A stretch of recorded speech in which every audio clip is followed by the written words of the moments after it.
Voilà, nous commençons aujourd'hui le 7e cours sur le sujet donc d'Eretz Israël et de la Géoula à partir du livre Akol HaTor, une série qui s'intitule Préparer la Géoula. Donc nous avons vu dans le cours précédent cette notion importante du combat que Israël devait mener contre le Erev Rav. Erev Rav, le Gaon dans son Sefer expliquait que Erev Rav essaye, disons, de réunir en lui les deux forces impures, les deux clipotes, les deux forces destructives de notre peuple qui sont Ishmaël et Esav. Et on avait expliqué qu'à la différence de Ishmaël et Esav, qui sont des ennemis extérieurs, c'est-à-dire des non-juifs, le Erev Rav, lui, est une partie d'Israël qui, depuis la naissance même du peuple juif, essaye par tous les moyens de détruire le Ham Israël en faisant de lui un peuple comme les autres. Et en vérité, c'est une destruction dans la mesure où il est absolument impossible pour Israël d'être un peuple comme les autres. Dans ce processus d'extirper d'Israël son identité véritable et sa Torah, finalement, c'est amener Israël à sa perte et toutes les catastrophes, tous les chorban, toutes les destructions, et jusqu'à la Shoah en grande partie, est liée à cette volonté donc du Erev Rav de faire de notre peuple un peuple comme tous les autres. On avait expliqué que le Gaon disait que le dernier grand combat du Ham Israël, précisément pendant cette période de Itralta de Géoula, à partir du moment où le peuple juif serait revenu sur sa terre, le Erev Rav, conscient que le processus de Géoula est mis en route et que le peuple juif va véritablement vers sa délivrance totale et définitive, le Erev Rav mettrait tout en place pour essayer, disons, de freiner, d'empêcher cette Géoula de venir en s'attaquant au Ham Israël sur sa terre. Et on avait expliqué que la manière, comme ça apparaît aujourd'hui plus clair et plus probant que jamais, que la manière que le Erev Rav utiliserait pour détruire le Ham Israël, c'est justement de s'attaquer à sa terre en ce sens que, justement, après tout ce que nous avons vu sur le Kol HaTor, que la reconstruction physique d'Eretz Israël et la conquête d'Eretz Israël et l'élargissement d'Eretz Israël sont les étapes indispensables qui permettent justement disons, le dévoilement du Mashiach ben Yosef et la venue du Mashiach ben David, c'est justement, on comprend pourquoi c'est précisément sur ces choses-là que le Erev Rav s'attaque plus que tout autre. Et là, je veux revenir sur cette notion que on aurait pu effectivement s'attendre à ce que le Erev Rav s'attaque essentiellement, disons, à la Torah en tant que telle, donc à l'étude de la Torah, à la pratique des mitzvot. Et bien que c'est effectivement le cas, il est vrai que le Erev Rav, donc, comme j'ai expliqué dans le cours dernier, que le Erev Rav trouve son expression aujourd'hui la plus forte et la plus évidente dans la gauche actuelle, celle qui gouverne aujourd'hui, qu'il est vrai que le Erev Rav fait tout pour s'attaquer à la Torah, mais malgré tout, disons, il semblerait que ce n'est pas son problème essentiel, que bien sûr, quand il peut mettre des bâtons dans les roues, quand il peut empêcher d'une manière ou d'une autre la Torah de s'exprimer, il le fait, mais on voit que son combat véritable n'est pas tant contre la Torah que contre la terre elle-même.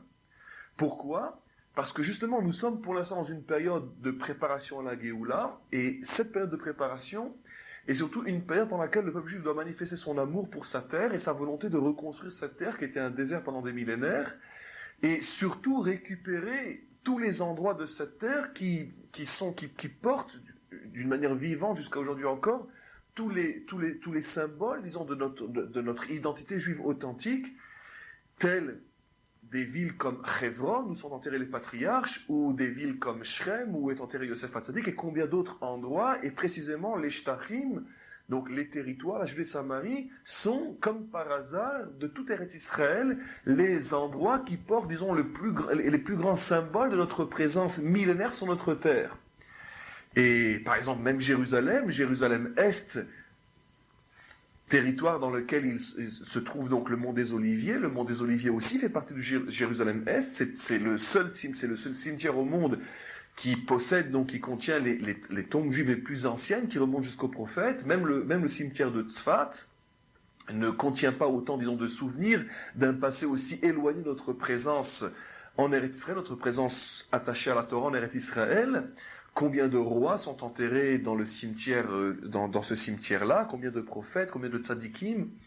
Et donc tous ces territoires sur lesquels maintenant que le processus de paix aujourd'hui, disons, que tend à restituer aux Arabes, et même si on est encore bien sûr loin de parler de Jérusalem-Est et du mont des Oliviers, mais c'est absolument clair pour des centaines de milliers d'Israéliens que si malheureusement Akash Baruch Hu décide de ne pas encore intervenir, la gauche actuelle, si elle reste au pouvoir, fera tout, parce que c'est son intérêt le plus vital et idéologique, comme on l'a expliqué le cours dernier, fera tout pour s'arranger à convaincre notre peuple, et en particulier la société israélienne, le convaincre qu'il est de notre intérêt, malheureusement, de rendre même Jérusalem, et si, bien sûr, il n'est pratiquement pas envisageable de rendre réellement un endroit comme le Mont des Oliviers, mais on s'arrangera pour trouver un statut international ou ce que vous voulez. Mais bref, le Icar, l'essentiel, ce n'est que Israël ne reste pas seul à posséder et à être propriétaire de ces terres. Donc, pourquoi, encore une fois, le Erev Rav s'attaque à la terre d'Israël? Parce qu'il sent très bien que c'est par la construction de la terre d'Israël, par son élargissement, que la Géoula viendra. Plus que peut-être que par le seul et unique, je dis seul et unique, kiyum de la Torah, c'est-à-dire plus que par la seule étude et mise en pratique, l'étude de la Torah et mise en pratique des mitzvot. Encore une fois, ce n'est pas la peine de préciser et de redéfinir ce que nous avons dit, que le commencement de tous les commencements et le fondement de tous les fondements est bien sûr notre fidélité à la Torah et son étude et l'application des mitzvot dans les moindres détails de la manière la plus scrupuleuse possible. Nous parlons constamment, disons, au nom d'un judaïsme qui se veut judaïsme orthodoxe.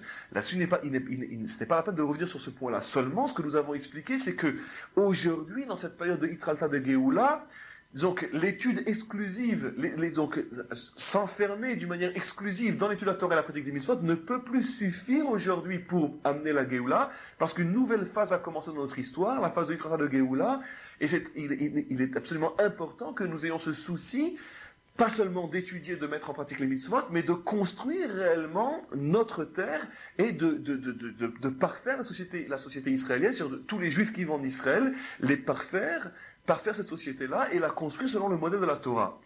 Et en s'attaquant à la terre, automatiquement on s'attaque au peuple qui vit sur cette terre-là. Est-ce qu'on peut dire finalement qu'en vérité une Torah religion, c'est-à-dire juste attachée à la pratique des mitzvot et à la religion, est-ce que cette Torah, elle n'embête pas le Erev Rav? Ce qu'il veut, lui, ce dont il ne veut pas, c'est une Torah qui essaierait peut-être de s'impliquer justement dans la prise de pouvoir dans le pays. C'est ça qui l'embête. Absolument, c'est absolument ça. Disons que je pense qu'on a déjà indirectement répondu à cette question en disant que effectivement le Erev Rav n'est pas contre le fait que notre peuple ait une religion, mais une religion qui soit du type christianisme, le catholicisme en France ou le protestantisme en Amérique ou en Angleterre. C'est-à-dire c'est une religion, mais elle n'intervient pas, elle n'a aucun pouvoir, elle n'a aucun impact sur la vie de la cité, sur la vie de la société, et à plus forte raison, elle n'a aucun impact, disons, au niveau du gouvernement elle-même. C'est une religion uniquement. Le Erev Rav a très très bien compris qu'il est absolument impossible d'évacuer complètement la Torah de notre peuple, mais disons qu'une manière de neutraliser la Torah, c'est d'en faire une religion. Ça veut dire laisser la Torah à l'église, laisser la Torah, les Havdil, à la synagogue. Et je pense que si le Erev Rav avait la possibilité même de détruire complètement la Torah, il le ferait, mais seulement il sait que ce n'est pas son intérêt, parce qu'un peuple a besoin globalement d'avoir une certaine attache avec l'au-delà, et donc, qu'il reste attaché à la Torah, mais que cette Torah, disons, n'ait pas d'influence sur la vie réelle du pays.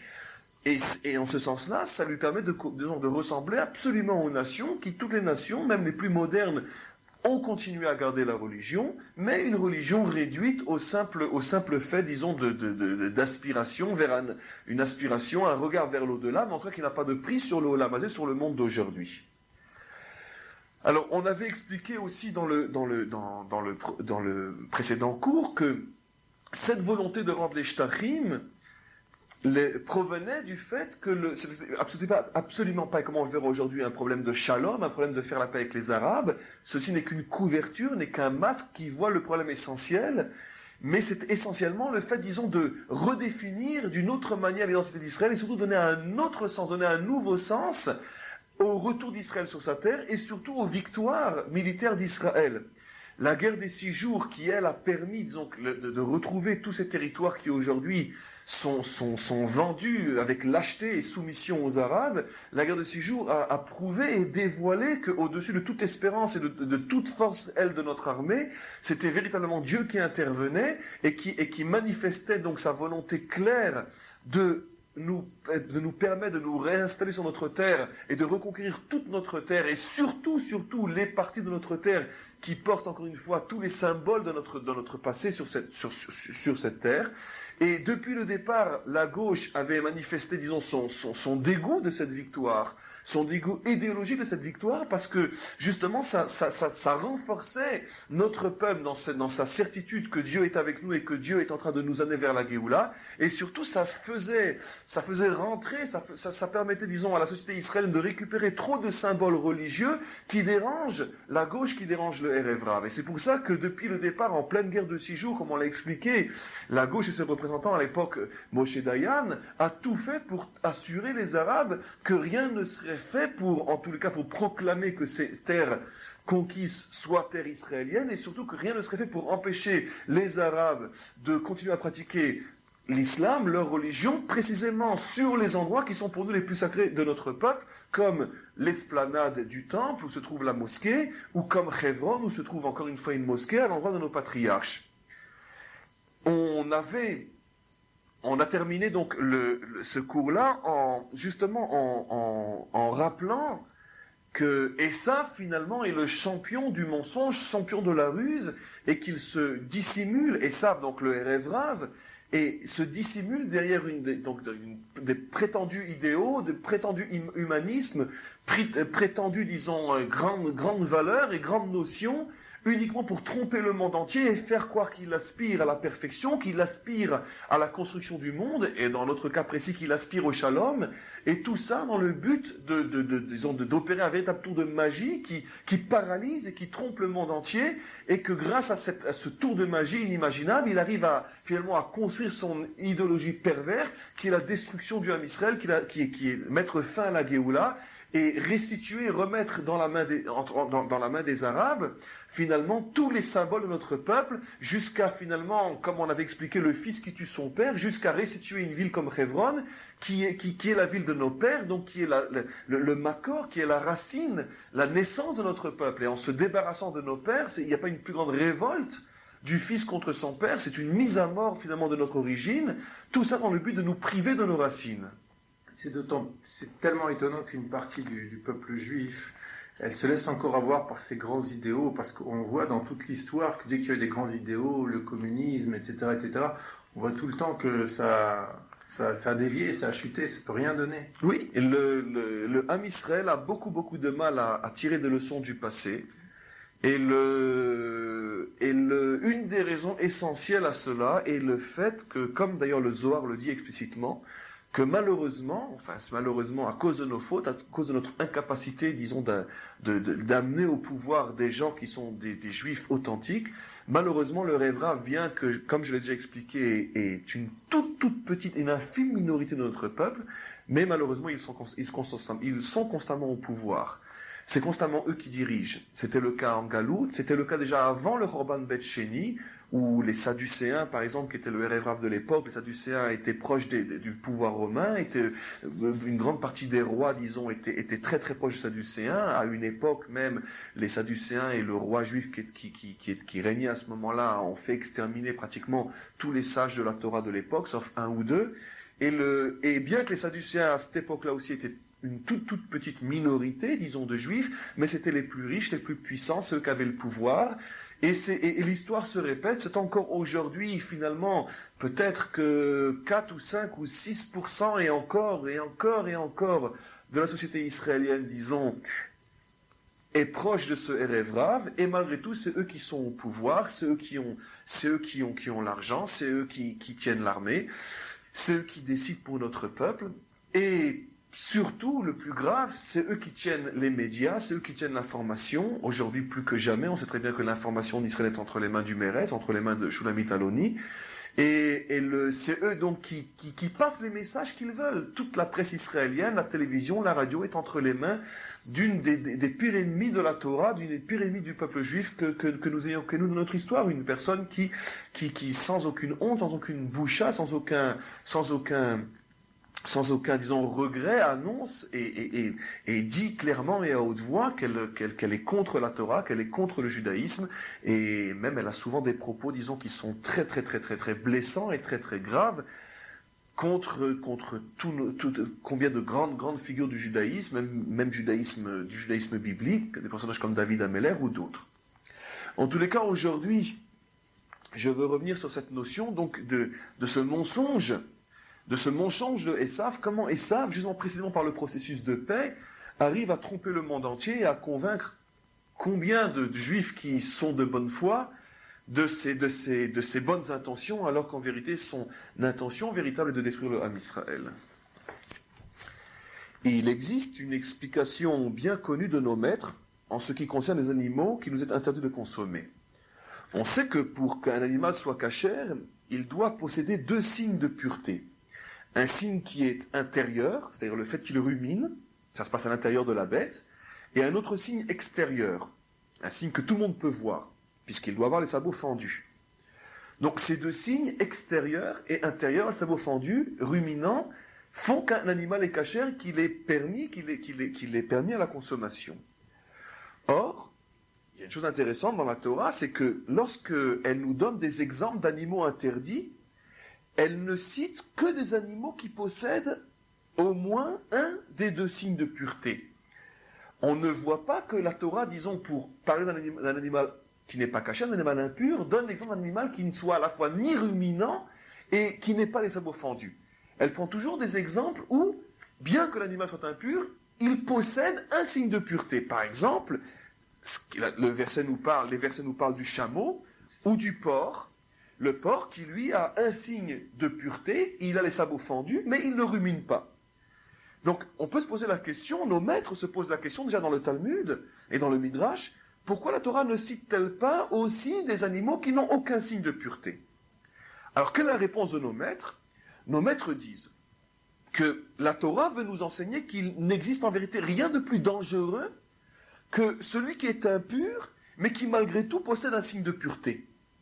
En effet, grâce à ce signe de pureté, il peut, pour ceux qui ne font pas attention, il peut se faire passer pour pur et trompe ainsi tous ceux qui ne sont pas sur leur garde. Il est évident que l'animal qui ne possède aucun signe de pureté, qui n'a ni les sabots fendus et qui ne rumine pas, lui ne peut tromper personne. Parce que même dans la mesure où même le signe extérieur n'existe pas, tout le monde voit que cet animal est impur.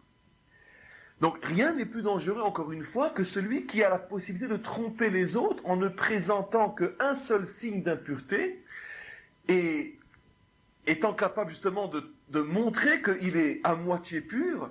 Et le mensonge, donc la ruse, est d'autant plus grave, d'autant plus pernicieuse que le signe d'impureté sera à l'intérieur. Par exemple, si l'animal a le signe extérieur qui est pur, s'il a les sabots fendus et que seulement le signe intérieur n'est pas pur, s'il ne rumine pas, bon, nous ne savons pas forcément ce qui se passe dans la bête. Automatiquement, si nous nous contentons uniquement de regarder ce qui existe à l'extérieur, il se présente quelque chose de pur.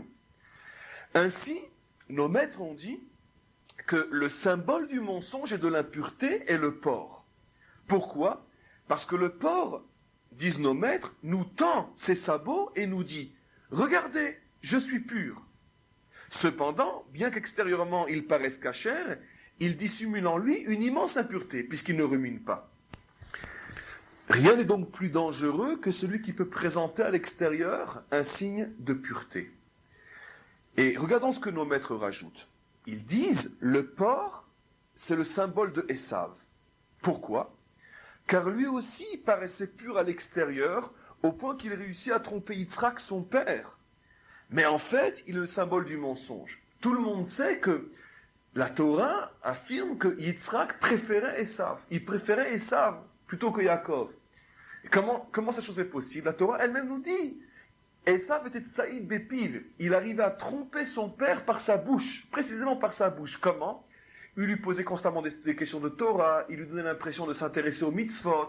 Ainsi, son père croyait qu'effectivement, Esav était un homme pur, un homme intègre. Bien qu'en vérité, à l'intérieur, Esav a été retenu par notre tradition comme étant le symbole du mensonge, de la perversion et de l'hypocrisie. Au point que nos maîtres affirment que le représentant humain, l'exemple humain du porc, de l'impureté du porc, c'est Esav. Pour l'extérieur, il se présente comme quelque chose de pur, de cachère. À l'intérieur, il n'est que perversion, il n'est que déviation, il n'est que mensonge et hypocrisie. Combien, en vérité, la Torah est étrange et mystérieuse.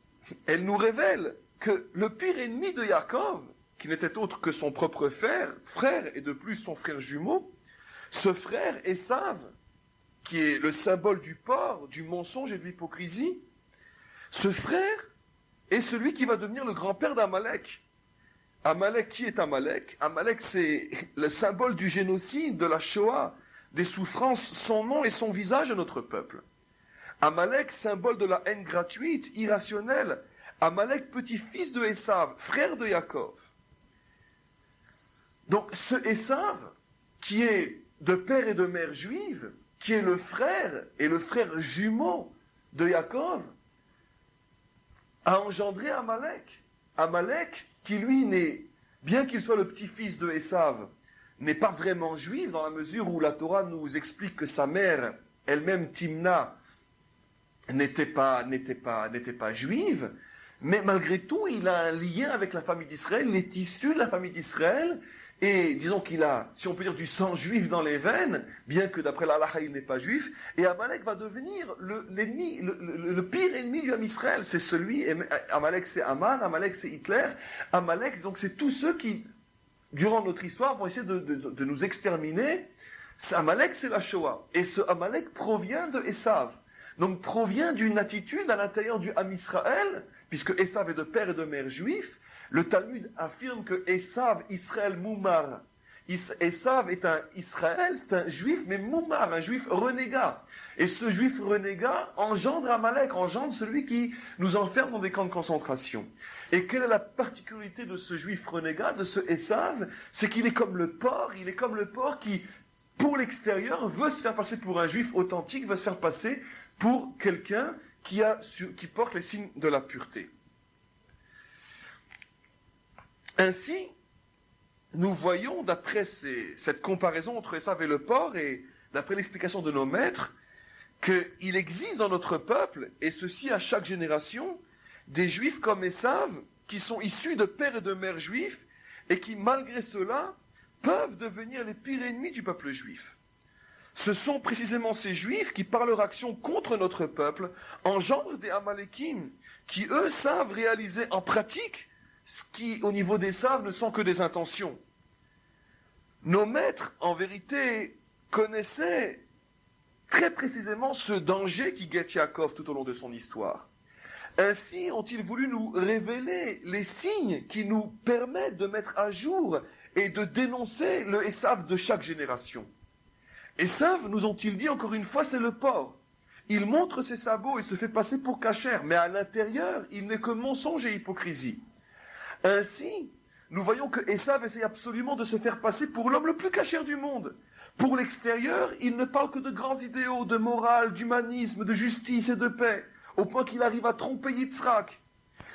Donc il est absolument vital, important pour nous de comprendre à chaque génération quel masque va porter Esav, comment il va se déguiser, au nom de quelle grande valeur il va parler, afin de pouvoir finalement réaliser ses intentions qui sont de tuer son frère Yaakov, de détruire le véritable peuple juif.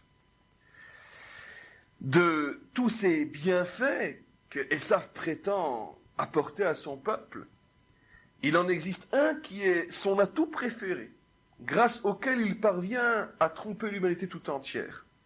Quel est ce bienfait? Quelle est cette valeur? Nos maîtres nous ont révélé le secret suivant. Esav a la même valeur numérique, la même gematria que le mot shalom. Si on compte si on compte la valeur numérique donc du mot shalom, on trouve la même valeur numérique que le mot Esav.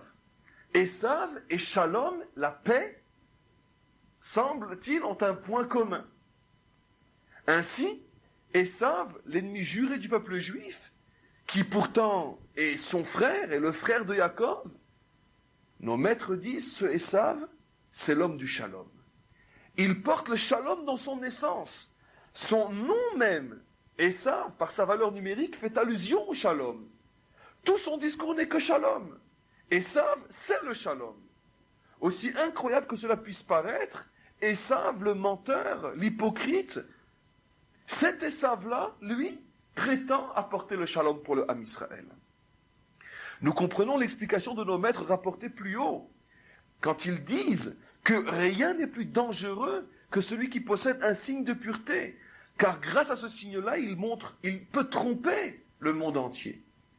Ce sabot fendu que le porc, que Esav montre au monde entier, c'est une certaine valeur, une certaine vérité, grâce à laquelle il veut convaincre l'humanité tout entière de son combat pour le bien. Quelle est cette valeur que Esav va brandir, va montrer au monde entier? Nos maîtres disent, de toutes les valeurs que Esav peut utiliser pour tromper le monde entier, la valeur qu'il va montrer, qu'il va dévoiler dans toute sa puissance, c'est surtout et avant tout le shalom. Parce que Esav, ça a la même valeur numérique que shalom. Ainsi, à chaque génération, le peuple juif doit affronter un nouvel Esav, c'est-à-dire un nouveau mensonge, qui est puissant et dangereux, parce qu'il parle toujours au nom des grands idéaux. Cependant, jamais le danger n'est aussi grand que lorsque l'essence même d'Esav s'acharne à tromper le monde entier. Cette essence, encore une fois, nos maîtres le nomment le shalom. Lorsque Esav parle de shalom, c'est alors que le danger est le plus terrible pour notre peuple, parce que la séduction est puissante. En effet, nous savons très bien que pour le judaïsme, pour le peuple juif, le shalom est la plus élevée de toutes les valeurs auxquelles aspire notre peuple. Notre capitale, ville éternelle d'Israël, Yerushalayim, porte en elle le nom du shalom. Yerushalayim, dans le mot Yerushalayim, il y a la racine shalom. Toutes nos prières, en particulier la Hamida, s'achèvent à notre supplication de voir enfin l'établissement du shalom. Comme nous disons, place le shalom, le bien et la bénédiction sur nous. Toi qui fais le shalom dans les cieux, fais le shalom sur la terre. Béni sois-tu Hachem qui donne le shalom. Tous nos prophètes, lorsqu'ils ont parlé de l'avènement d'un monde meilleur, ont surtout insisté sur le shalom extraordinaire, incroyable, qui régnera à ce moment-là. Où ils disent par exemple, l'agneau se tiendra à côté du lion. Donc Esav sait très bien que, en montrant son signe de pureté, en montrant un signe qui est celui du shalom, il arrivera à tromper même le Ham Israël. Pourquoi? Parce qu'il récupère dans son mensonge une des valeurs les plus importantes de notre peuple. Nous sommes un peuple qui aspirons au shalom, qui voulons le shalom. Toute notre Torah tend vers le shalom non seulement du peuple juif, mais le shalom de l'humanité tout entière. Il est dit au sujet de la Torah, Vechol darkei Noam, Vechol etivotea shalom. Tous les chemins de la Torah mènent au shalom. Donc, si le shalom est récupéré par Esav, si le masque que porte Esav, c'est le masque du shalom, il y a de grandes chances que tout le monde va être convaincu de sa bonne foi. Et c'est justement précisément pour cette raison que Esav s'acharne à parler au nom du shalom et faire croire que lui est l'homme du shalom. D'ailleurs, un des mouvements, comme tu le dis, un des mouvements de l'extrême gauche, c'est Shalom Achav, le shalom aujourd'hui. Nos maîtres affirment que de toutes les qualités qu'il est possible d'atteindre pour un juif, seul le shalom est une qualité qui est aussi le nom d'Hachem lui-même. Hachem s'appelle Shalom. Au point que, par exemple, il est interdit de prononcer le mot shalom dans un endroit sale comme les toilettes ou au mikvé, un endroit où il y a de la transpiration, de la sueur. Il est interdit de prononcer le mot shalom, alors que Emet, par exemple, qui est la vérité, ou chesed, la bonté, tzedaka, la charité, combien d'autres attributs qui sont des qualités essentielles dont parle la Torah, ces mots-là ne sont pas, il n'est pas interdit de les prononcer dans un endroit sale. Mais Shalom, oui, parce que Shalom est aussi un des noms de Hachem. Donc on arrive à une chose absolument incroyable. Shalom est en même temps le nom de Esav et c'est aussi celui d'Hachem. Donc on voit que Esav ne se contente pas, disons, d'une qualité moindre. Esav veut parler au nom de la qualité la plus haute qui existe pour notre peuple, au point que Hachem lui-même dit « je m'appelle Shalom ». Lorsque Esav parle du Shalom, en vérité, qu'est-ce qu'il veut, Esav? Il veut tout simplement supplanter Hachem et prendre sa place. Alors que nous disons dans la tfila, Ose Shalom Bimromav, ou ya Ase Shalom Aleinu, c'est toi et seulement toi, Hachem, qui peut amener le Shalom sur ton peuple et sur la terre. Qu'est-ce que vient faire Esav? Esav, encore une fois, Esav, le Erev Rav, c'est Am et pas Ami, c'est le peuple, mais pas le peuple de Dieu. Qu'est-ce que vient faire Esav? Justement, il vient s'attaquer au projet divin lui-même, en disant, toi tu veux faire le Shalom, moi je vais faire le Shalom. Bien sûr, de quel shalom il s'agit? Il s'agit d'un shalom pervers, d'un shalom hypocrite, qui est en vérité la plus grande guerre qui existe dans la mesure où il mène le peuple juif à sa catastrophe. Mais disons que tant que malheureusement on n'est pas arrivé à la catastrophe, alors le mensonge passe, l'hypocrisie passe. Mais en tout cas, ce qui est important pour nous, c'est de comprendre que Esav s'attaque à Dieu dans la mesure où il veut empêcher Dieu de réaliser ce shalom, en prétendant lui pouvoir amener le shalom sur terre. Nous comprenons, grâce à cette explication, ce que nos maîtres disent, lorsque dans un midrash qui est relativement mystérieux, ils affirment que avant la venue du Mashiach, avant la venue du Messie, se lèvera un ennemi qui s'attaquera à Dieu lui-même. C'est-à-dire qu'à la différence de tous les autres ennemis d'Israël qui voulaient détruire le peuple juif plutôt que Dieu lui-même, cet ennemi, lui, ce dernier ennemi du peuple, de l'histoire juive, avant la venue du Mashiach, lui voudra détruire Hachem. Et Dieu se sentira personnellement attaqué. Et il sentira que cette guerre, en vérité, est une guerre contre lui. Cet ennemi qui s'attaque à Dieu lui-même, cet Amalek, ce descendant de Esav, ce n'est que cette autre facette d'Esav qui, lui, prétend porter le même nom que Dieu. Et justement, comment il s'attaquera à Dieu? En disant, voilà, ce que vous, âme Israël, vous avez attendu pendant des millénaires que Dieu fasse pour vous, vous avez attendu que lui fasse le shalom pour vous, et bien regardez, on n'a pas besoin de lui ni de sa Torah, nous allons faire le shalom que vous attendez. Encore une fois, bien sûr, de quel shalom il s'agit? Bien sûr, pas du même shalom, mais en tous les cas, le mensonge passe parce qu'il utilise finalement l'un des plus grands idéaux de notre peuple. Donc, le dévoilement du Mashiach, la venue de notre Géoula, dépend en vérité de notre capacité de dénoncer et mettre fin à ce mensonge, qui est sans aucun doute la dernière grande épreuve de notre peuple. Jamais nous ne comprendrons suffisamment, et grâce à Dieu, Baruch Hashem, des milliers, des centaines de milliers de Juifs en Israël prennent de plus en plus conscience du véritable drame que nous sommes en train de vivre. Et combien qu'il est dur de dénoncer ce drame, combien qu'il est dur d'en parler, parce que qui peut y croire? Qui peut admettre que ces hommes qui parlent du shalom sont en vérité les pires ennemis du Ham Israël? Qui peut admettre ça? Nous sommes paralysés encore une fois, nous n'avons aucune force, nous sommes désarmés face à ces gens qui pourtant prétendent ne vouloir que notre bien. Et c'est ça l'épreuve, c'est ça la terrible épreuve. Lorsqu'un ennemi vient avec un couteau, avec une bombe, avec un canon et qui dit voilà je vais t'anéantir, à la rigueur ce n'est pas trop difficile de réagir parce que c'est clair, c'est évident qu'il veut notre mort.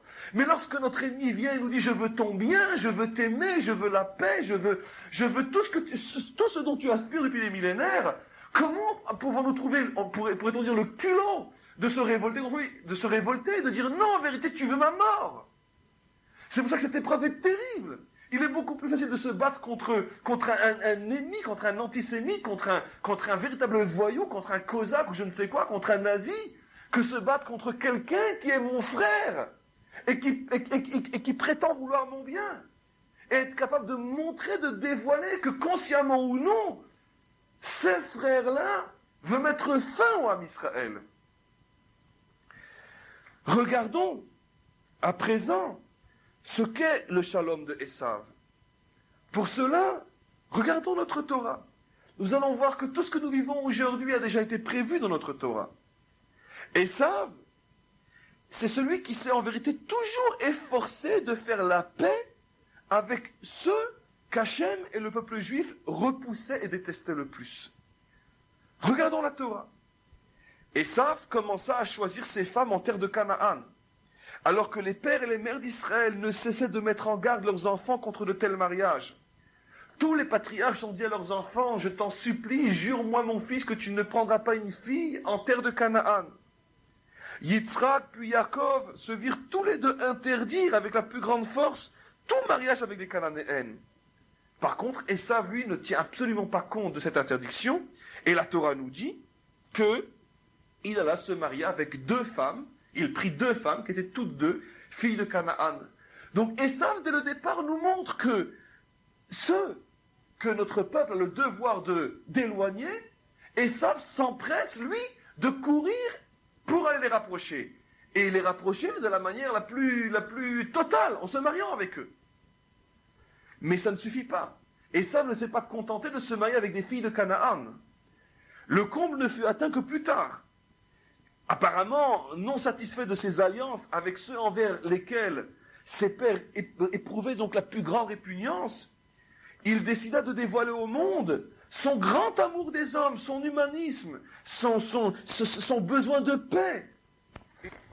Et qu'est-ce qu'il fit? Il décida de se marier avec Ishmaël. Regardons la Torah. Elle dit, Esav partit à la rencontre d'Ishmaël et il épousa Machalat, fille d'Ishmaël. On voit que le point culminant de toutes ces ouvertures pacifiques, de cet humanisme sur le monde, fut atteint lorsque Esav, notre frère, prit l'initiative de partir lui-même vers Ishmaël pour contracter avec lui une alliance. Or, qui est Ishmaël? Ishmaël est précisément celui et le seul dans la Torah à propos duquel la Torah nous révèle clairement que sa volonté est de s'emparer de notre terre. Puisqu'au sujet d'Ishmaël, il est dit, dans la Torah, Sarah dit à Abraham, chasse la servante et son fils, car il n'héritera pas de la terre avec mon fils, avec Yitzhak. Le Ham Israël a rencontré de nombreux ennemis dans son histoire. À propos d'un seul, la Torah nous dit que son combat avec nous était un combat pour la terre. Il n'héritera pas, c'est-à-dire cette promesse que Dieu t'a fait que tu hériteras la terre d'Israël, la terre de Canaan. Je ne veux pas que Ishmaël puisse hériter lui aussi de cette terre-là. Donc justement, précisément, celui que la Torah désigne comme étant l'ennemi de notre terre, Ishmaël, plus que Esav lui-même, l'ennemi de notre terre, c'est précisément avec cet ennemi-là que Esav entend faire une alliance en se mariant avec sa fille. Regardons comme l'histoire se répète, c'est absolument incroyable. Yaakov a un frère jumeau, qui est de père et de mère juive. Ce frère-là fait tout au long de sa vie pour faire du tort à Yaakov jusqu'à aller le tuer. Et il semblerait que Esav prend conscience qu'il n'arrivera pas à venir à bout de Yaakov. Alors qu'est-ce qu'il fait? Il dit, il me reste une dernière carte. Je vais m'associer à Ishmaël. Je vais contracter une alliance avec Ishmaël. Je vais me marier avec la fille d'Ishmaël. Rappelons-nous ce que nous avons vu dans le cours précédent, que le Erev Rav, c'est cette réunion, cette union, cette alliance entre Esav et Ishmaël. Je vais m'unir à Ishmaël. Et pourquoi Ishmaël? Parce que Ishmaël, lui, c'est la haine de la terre d'Israël. C'est l'homme qui ne peut en aucun cas supporter que Israël est une terre. Il veut précisément la terre d'Israël. Il veut la capitale d'Israël. Il veut l'endroit où sont enterrés nos pères. Il veut Hebron, il veut Yerushalayim. Il construit des mosquées partout où nos prophètes sont enterrés. Comme par exemple la mosquée qu'ils ont construite là où est enterré Shmuel Hanavi. Et ça va précisément chez Ishmaël pour se marier avec lui. Pourquoi? Ah, mais parce que Esav c'est l'homme du shalom, Esav c'est l'humanisme, Esav il est bon, Esav il dit il faut aimer tout le monde, et surtout, ceux qui eux n'aiment personne, et précisément ceux qui n'aiment pas le Ham Israël. Aimons les pires ennemis d'Israël. Comme ça on est sûr qu'à nous deux on arrivera à mettre fin au peuple juif. Ainsi, Ishmaël, celui qui convoite notre terre, à tel point qu'il fut nécessaire de le chasser. Ishmaël est précisément celui avec lequel Esav entend parler de shalom. Esav fait le shalom avec Ishmaël. Et il sait très bien pourquoi. La Torah est plus qu'aujourd'hui, plus que jamais actuelle. La Torah est éternelle, elle est en avance sur notre temps. Mais à plus forte raison qu'elle parle de notre temps. Dans un seul verset, la Torah révèle tout notre problème avec Esav, avec notre frère jumeau, de père et de mère juive. Esav qui va faire le shalom avec Ishmaël. Tout ça pour détruire Yaakov. Notre combat donc contre ce Esav est celui contre son shalom à lui, son shalom avec Ishmaël. Shalom hypocrite, shalom qui ne vise qu'à dépouiller Israël de sa véritable identité, shalom qui va priver Israël des endroits des parties les plus saintes de sa terre, Hebron, Shrem, Yerushalayim, la Judée et la Samarie. C'est de ce shalom que Esav parle. Car ne soyons pas dupes. En vérité, notre grande difficulté à combattre le Esav d'aujourd'hui, comme je l'expliquais, provient de notre incapacité, ou peut-être notre refus d'analyser, de comprendre ce que sont ses intentions véritables. Ne l'oublions pas, Esav a beau nous montrer ses sabots, il n'est pas cachère. Ce qui signifie que ce qui se cache à l'intérieur est totalement impur. Fouillons ce qui se cache, ce qui se trouve à l'intérieur de ce shalom. Fouillons, ayons le courage de briser le voile, de faire tomber le masque. N'ayons pas peur des mots. Ne nous laissons pas impressionnés. Il ne rumine pas, il n'est pas cachère. À l'intérieur, il n'y a qu'impureté. Ne nous laissons pas leurrer par ces sabots cachères, par ces sabots fendus. À la source de tout son discours sur la paix, se dissimule en fait sa haine profonde contre ce qui est le véritable peuple juif, les véritables enfants de Yaakov. Combien se trompent-ils ceux qui naïvement pensent que le problème est uniquement celui des shtachim, c'est rendre ou non les territoires? Combien sont-ils dupes ceux qui s'imaginent qu'il n'y a qu'un simple conflit, qu'un simple problème politique? Les shtachim, la politique, ne sont qu'une couverture, un voile sous lequel se dissimule une dissension beaucoup plus fondamentale. Quel est le véritable problème? Ce qui est en jeu ici, c'est le combat pour l'identité présente et future du peuple juif sur sa terre. L'enjeu de ce ridicule processus de paix, hypocrite et mensonger, c'est l'identité même du peuple juif, que le Esav d'aujourd'hui s'acharne et s'efforce de remodeler selon sa vision profondément haineuse envers tout ce qui fait de notre peuple un peuple à part, attaché à sa Torah. Esav ne veut pas de la Torah, ni de Yaakov, ni de ses enfants. Aussi, il éloigne tout ce qui renforce l'identité réelle d'Israël et rapproche tout ce qui banalise et pervertit et transforme cette identité. Mais il la transforme complètement, parce que même le shalom dont il parle, c'est pas le shalom juif. Le shalom juif, c'est marqué dans la Hamida, Israël, il est bon à tes yeux, Hachem, de nous bénir, de bénir tout le peuple Israël, Berov, Roz, Veshalom, avec un surplus de puissance, Veshalom. C'est-à-dire que la puissance, c'est ça qui nous donne le shalom. La puissance du peuple juif, c'est ça qui nous donne le shalom avec les autres nations. Sinon, il le bouffe. Et aussi, c'est marqué dans les Télim, Hachem, Roz, Lea Moïten. Hachem donne la puissance à son peuple, Hachem Yevar Tamo Bashalom, et alors, à ce moment qu'on a la puissance, Hachem bénit le peuple de Shalom. Ouais, ce que tu dis, cette explication est vraiment extraordinaire, on voit effectivement par deux endroits, Hachem, je reprends le dernier, Hachem Ozle Amoïten, Hachem Yevar Tamo Bashalom. Il ne peut y avoir de paix que s'il y a de la force, que s'il y a de la puissance. Ce n'est que justement un peuple juif fort et puissant peut aspirer à la paix. Et à quelle paix? Une paix donnée par Hachem. Or, il suffit d'ouvrir les yeux et d'avoir un minimum de bon sens et d'honnêteté, de bonne foi pour se rendre compte que la paix actuelle est une paix lâche, une paix faible, une paix de renonciation. Comment parler, encore une fois, de déplacer, comme on en parle aujourd'hui, de déporter, de déplacer des populations juives d'endroits comme Hebron? Comment accepter que des endroits où le Ham Israël a reconstruit des villes, a amené des familles, ou des endroits où pendant des millénaires il n'y avait pas la voix de la Torah, des yeshivot se sont réinstallés, des mitzvot ont été faites en Judée et Samarie, que maintenant on parle éventuellement de chasser ces gens, de les déplacer, et pour réinstaller à leur place des Arabes qui construiront des mosquées qui profaneront notre peuple et notre terre.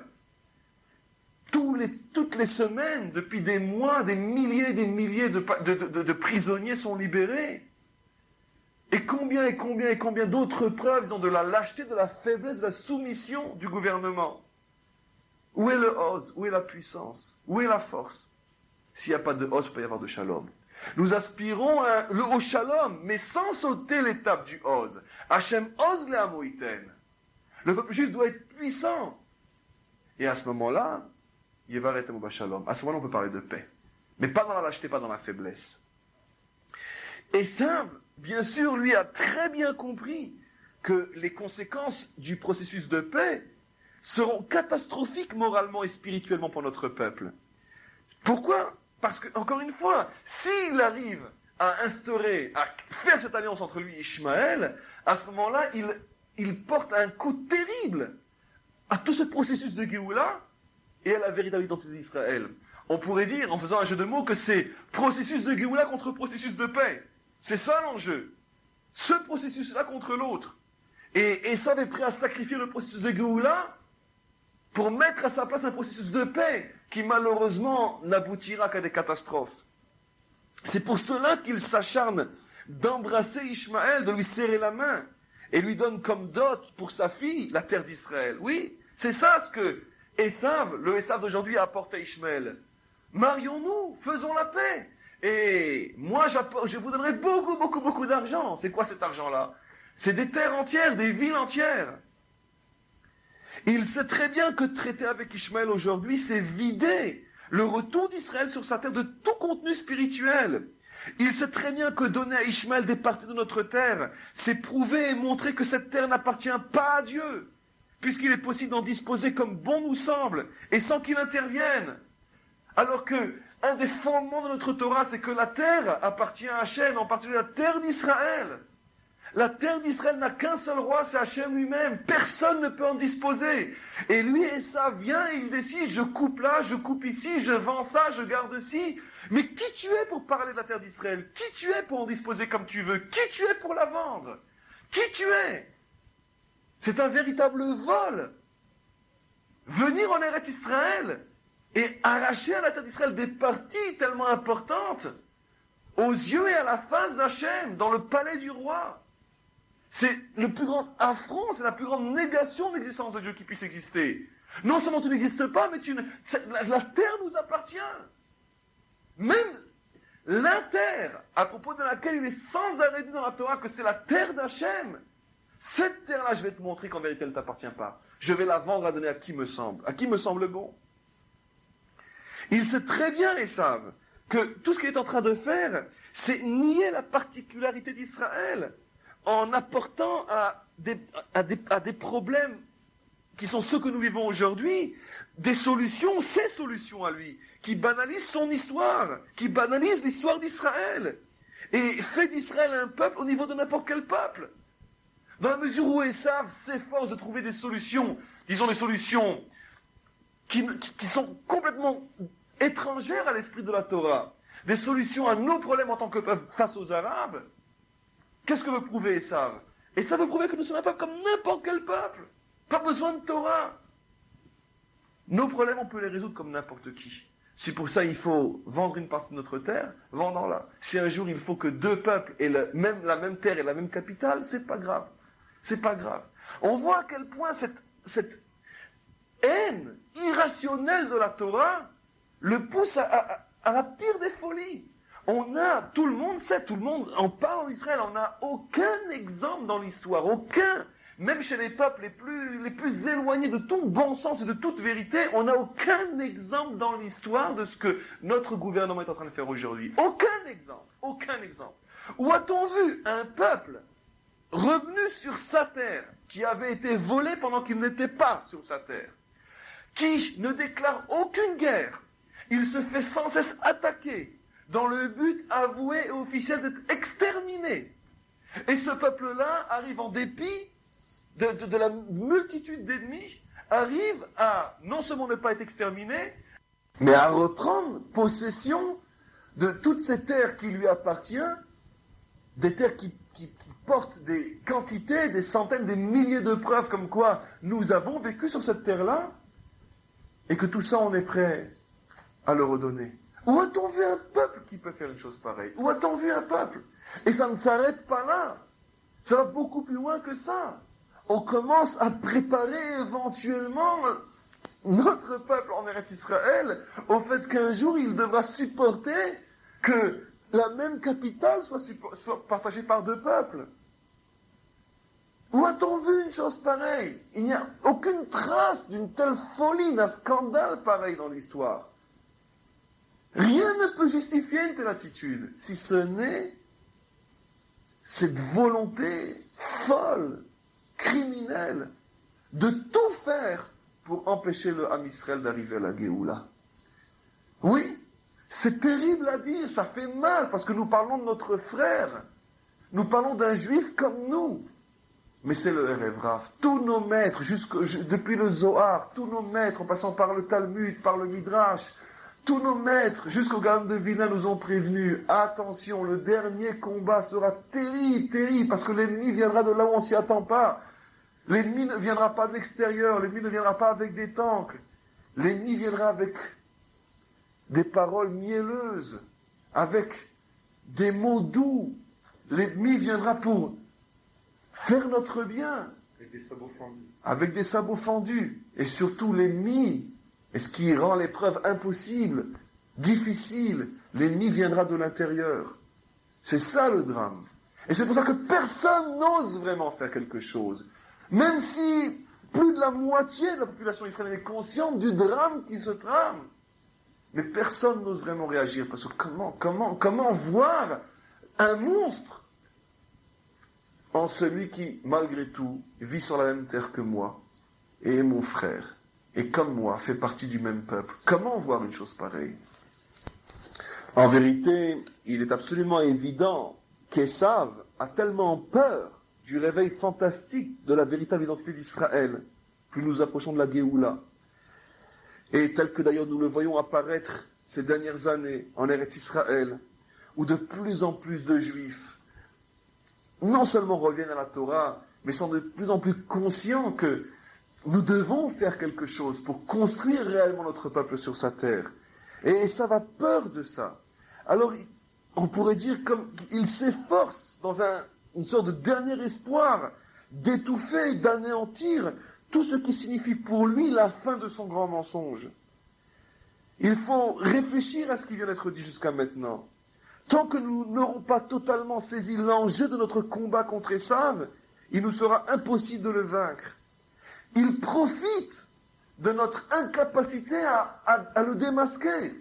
Il profite de notre paralysie, de notre profond sommeil.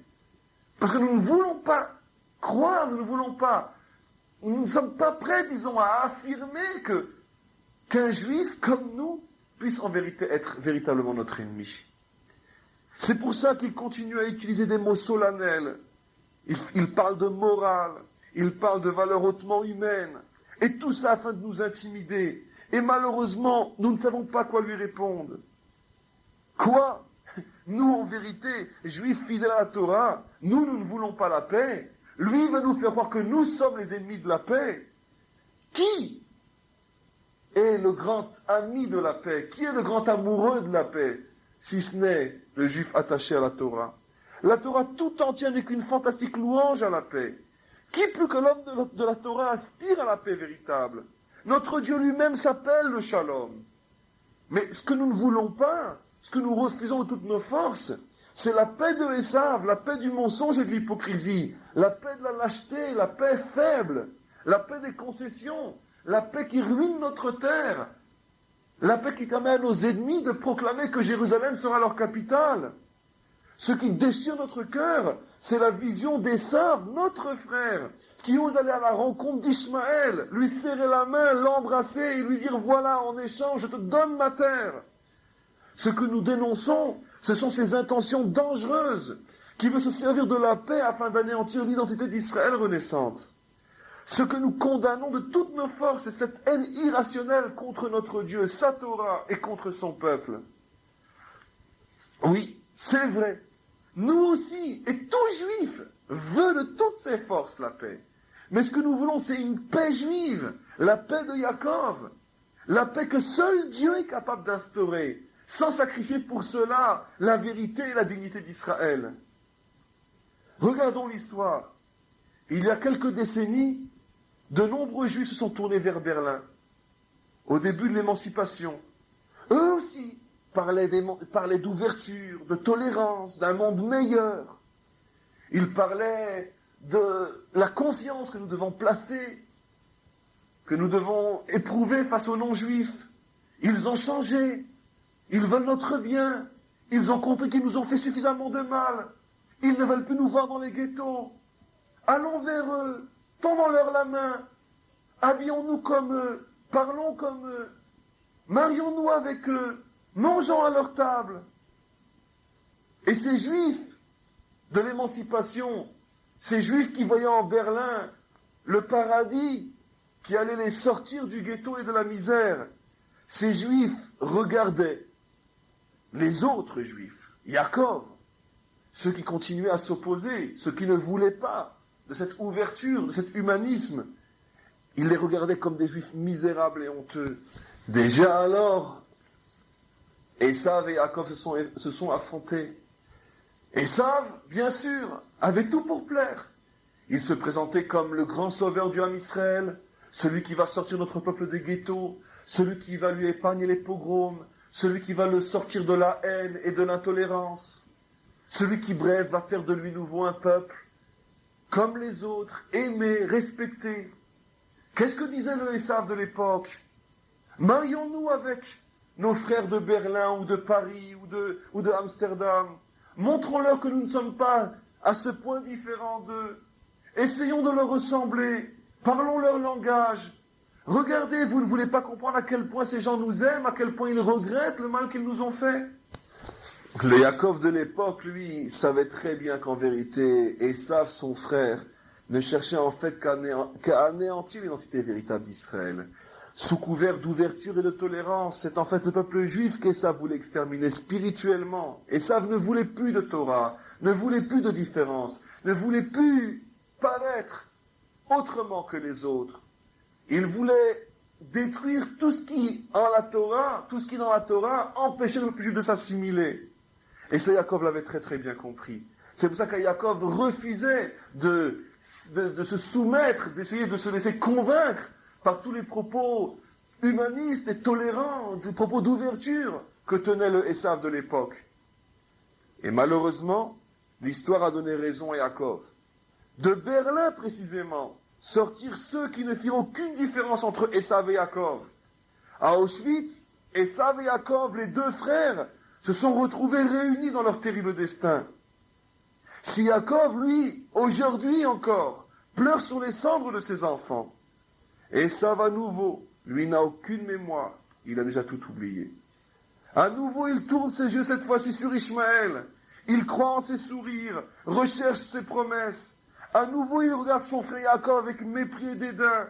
Yaakov, celui qui dit toujours non. Yaakov, celui qui refuse le progrès. Yaakov, l'arriéré. Yaakov, le juif. La même histoire se reproduit. Il n'y a aucune raison que nous croyons cette fois-ci Esav plus qu'il y a quelques décennies. Nous avons payé très très très très très cher les mensonges de Esav. Esav nous a juré que Berlin voulait notre bien. Les premiers juifs émancipés, les juifs de la Haskalah, sont sortis d'Allemagne. C'est ces juifs-là qui, pendant des décennies, se sont efforcés de convaincre notre peuple partout où il se trouvait, qu'une nouvelle ère avait commencé, que les goïms avaient changé, que plus jamais ils nous feraient du mal. C'est eux qui pointaient du doigt le Yaakov de l'époque et disaient « Juifs traditionnels, juifs arriérés, juifs de la Torah, jusqu'à quand diras-tu non? Jusqu'à quand t'opposeras-tu au shalom? Jusqu'à quand t'opposeras-tu à l'humanisme ?» Et Yaakov continue à s'opposer. Parce que Yaakov, contrairement à ce que pense Esav, Yaakov ne s'oppose pas au shalom. Yaakov ne s'oppose pas au progrès. Yaakov ne s'oppose pas à l'humanisme. Yaakov ne s'oppose nullement à tout ce dont parle Esav. Mais Yaakov s'oppose aux moyens qu'utilise Esav. Et surtout, Yaakov s'oppose à ce qui se cache derrière Esav. À cette hypocrisie, à cette volonté finalement de mettre fin au Ham Israël, de mettre fin à notre Géoula. Peut-être, si on réfléchit, il existe au moins un point positif, si l'on peut dire, qui ressort de l'attitude de Esav. Ce point positif est que nous arrivons aujourd'hui plus que jamais à comprendre une chose extraordinaire. C'est que les vrais ennemis de la Torah sont aussi les vrais ennemis de la terre d'Israël. Pendant presque 50 ans, Esav a voulu nous persuader qu'il était un vrai sioniste, le seul véritable aimant de la terre d'Israël. Il a accusé son frère Yaakov d'être contre cette terre, d'être l'éternel juif du Galout. Il aura fallu attendre 50 ans pour que ce mensonge tombe lui aussi enfin. Esav, l'ennemi de la Torah, nous montre aujourd'hui son véritable visage. Esav n'est pas, comme on l'a cru pendant des siècles, celui qui s'oppose uniquement à la Torah. Esav est surtout aujourd'hui devenu celui qui s'oppose à notre terre. Pour lui, cette terre n'est qu'un vulgaire objet qu'il est possible de monnayer contre les promesses ridicules d'Ishmaël. Son acharnement à la conquérir, à la peupler, à la construire, ne signifiait absolument pas son amour pour elle. Au contraire, bien au contraire. La preuve, c'est qu'aujourd'hui, les enfants de Esav, les enfants de la gauche, préfèrent s'installer dans les grandes villes d'Europe et des États-Unis. Aujourd'hui, Esav sait très bien qu'il n'a plus de relève. Esav sait très bien que son idéologie est en train de mourir. Les enfants ne croient plus en ce pourquoi lui il s'est battu. Parce que les enfants savent très bien, mieux que quiconque, qu'il n'y avait jamais eu ni amour, ni volonté réelle de sauver le Ham Israël, de sauver le peuple juif des persécutions, de la haine, de l'antisémitisme. Il n'y avait jamais véritablement eu un véritable amour pour la terre d'Israël. C'est pour ça que tous ces enfants partent. Et quels sont les enfants d'Israël qui restent en Israël? Justement ceux que Esav haït, ceux qui portent une kippa, ceux qui portent des tzitzit. C'est eux qui s'installent dans les territoires. C'est eux qui, tous les jours, risquent leur vie à Hebron ou ailleurs. C'est eux qui essayent de garder, de maintenir une présence juive sur ces terres qui sont à nous, sur ces terres qui rappellent notre histoire, qui rappellent notre Torah, sur ces terres où justement, nous aujourd'hui, enfants d'Israël, pouvons être proches de ces ancêtres, de ces grands d'Israël, qui ont vécu tellement de siècles sur cette terre, en proclamant le nom de Dieu et en servant la Torah. Et ça ne peut pas supporter que la relève de demain ne soit justement pas ses propres enfants. Et ça ne veut pas que la relève de demain soit celle des enfants de Yaakov. C'est pour ça qu'il préfère mettre fin à tout ce qu'il a lui-même entrepris. Rappelons-nous, aujourd'hui plus que jamais, Esav nous montre son véritable visage. Mais ne nous laissons pas leurrer sur le fait qu'il est notre frère. Ce qui nous oppose à lui n'est certainement pas qu'un simple conflit entre religieux et non religieux, entre droite ou gauche. Il s'agit d'un combat profond entre Esav et le peuple juif. Et c'est de ce combat que dépend tout simplement la survie de Yaakov. Mais regardons comment la providence elle-même, comment Dieu lui-même, qui dirige son peuple et dirige l'histoire, comment cette providence nous montre à quel point les intentions de Esav sont mauvaises et combien elles mettent notre peuple en danger. En effet, nous savons que toutes les dates importantes, toutes les dates capitales de l'État d'Israël tombent au mois de Iyar. Yom Ha'atzmaut, le jour de l'indépendance. Yom Yerushalayim, le jour où,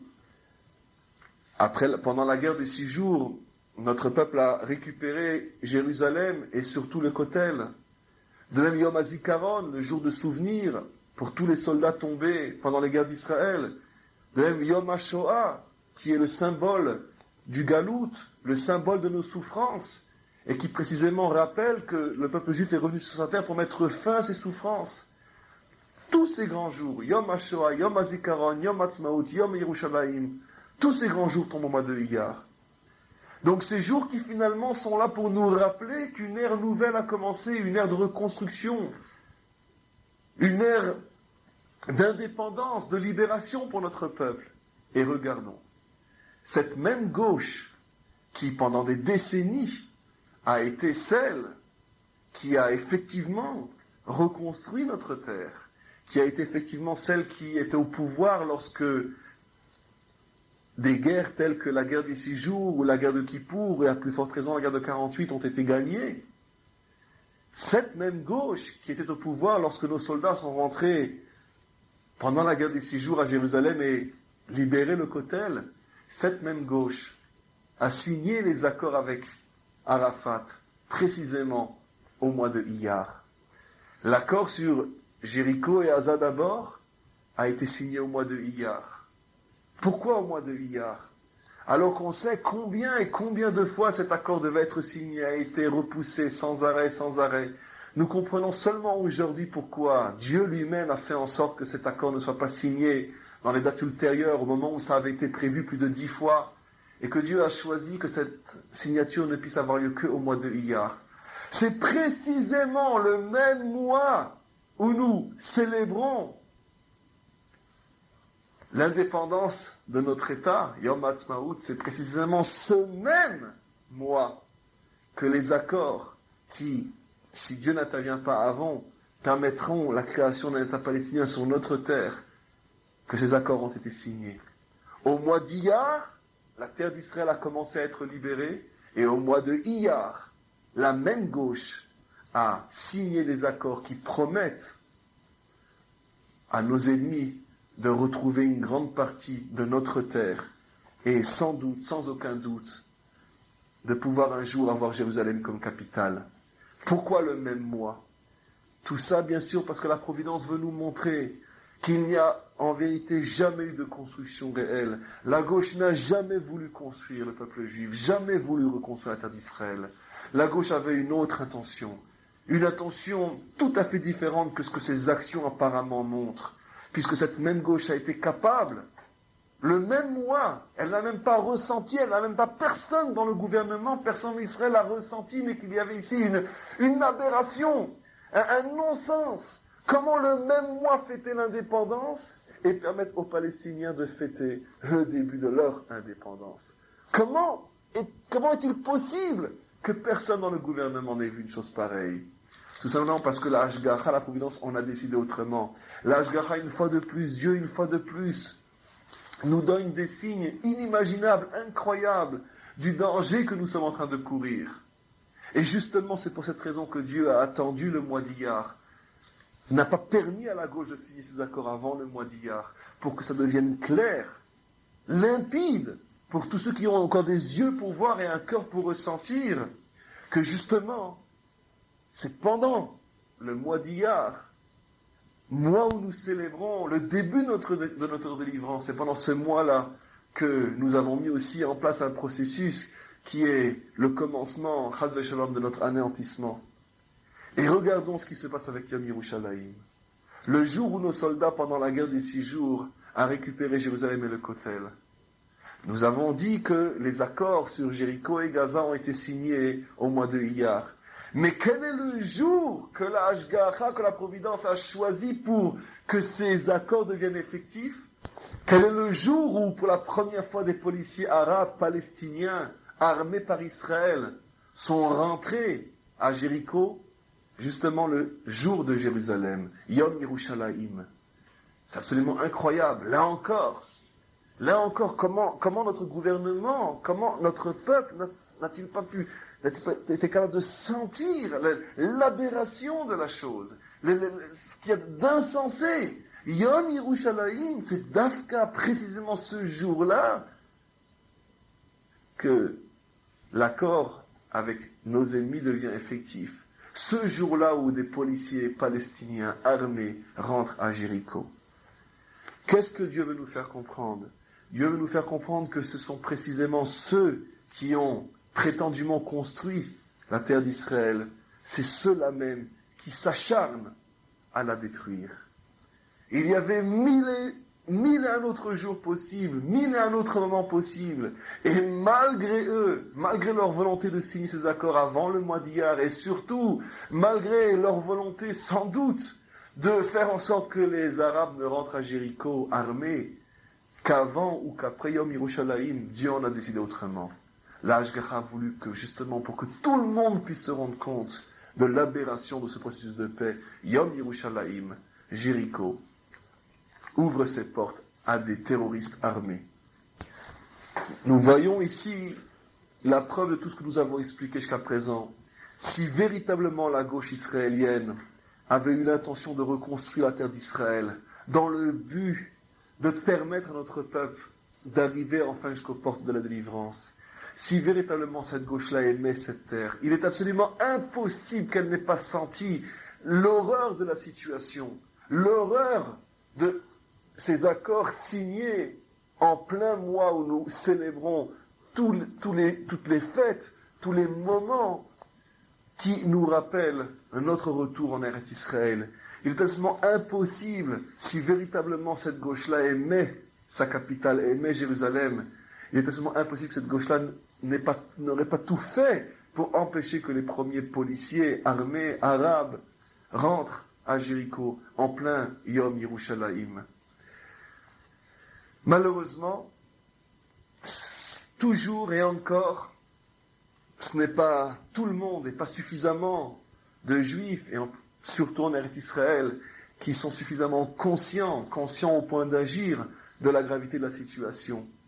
Mais petit à petit, les événements par eux-mêmes, les événements qui s'imposent à nous et tous les symboles que ces événements portent, tous les signes de la providence, tels, encore une fois, des signes comme la signature des accords de Jéricho et Gaza en plein mois de Iyar, ou la rentrée en fonction des soldats, des policiers palestiniens en plein Yom Yerushalayim, tous ces signes-là sont là pour nous prévenir. Dieu, dans sa bonté, dans sa générosité, nous montre, nous prévient, attention, attention, ce qui va se passer, attention, ce qui va se passer. Il faut absolument que le Ham Israël se réveille, qu'il prenne conscience qu'il est en train de préparer par sa paresse, par son refus de réagir, qu'il est en train de préparer, Chas v'Shalom, qui sait ce qui peut se passer? Qui sait ce qui va se passer? Mais on sait que quand il arrive quelque chose au peuple d'Israël, collectivement, ça vient parce que déjà individuellement, il y a au niveau du juif, il y a déjà un problème. Donc tu viens de parler d'un réveil, d'une nécessité de teshuva. Donc il doit y avoir deux types de comportements pour le juif. Un comportement de combat contre le rêve rave, mais aussi sûrement un comportement d'amélioration personnelle, de teshuva personnelle. Comment est-ce que tu envisages les deux types de comportements? Disons que ici, on a affaire à un nouveau type de tchouva. Il y a une dimension de la tchouva que notre peuple a complètement, disons, perdue à cause de l'exil. Pendant les 2000 ans d'exil, le peuple juif était essentiellement, disons, un peuple d'individus. Il n'y avait pas une notion de peuple, de responsabilité, disons, collective, de projet collectif, dans la mesure où nous n'avions aucun des outils qui permettent à une collectivité de s'exprimer en tant que telle. Il y avait des millions d'individus, et les fautes que chacun faisait étaient essentiellement des fautes collectives, des fautes individuelles, dans son rapport avec la Torah, dans son rapport avec autrui, avec son prochain. Et la tchouva était aussi une tchouva individuelle, c'est-à-dire un retour vers l'étude de la Torah, un retour vers les mitzvot, bref, un retour vers la religion, s'améliorer en tant qu'individu. Et bien sûr, la seule possibilité de nous améliorer, c'est un retour profond et sincère vers la Torah. Aujourd'hui, il est absolument évident que ce type de retour existe et est nécessaire aujourd'hui plus que jamais. Mais seulement une nouvelle dimension est apparue dans notre histoire, la dimension de peuple, qui fait que ce retour lui-même, s'il est indispensable et s'il est le début du retour, ne peut en aucun cas être suffisant. Aujourd'hui, nous avons un problème de tchouva collective. Nous, juifs, devons faire tchouva en tant que peuple, c'est-à-dire nous devons réparer les fautes que nous faisons en tant que peuple. Il y a des fautes que nous faisons en tant qu'individus, des fautes que nous faisons en tant que peuple. Les fautes que nous faisons en tant que peuple doivent entraîner une teshuva en tant que peuple.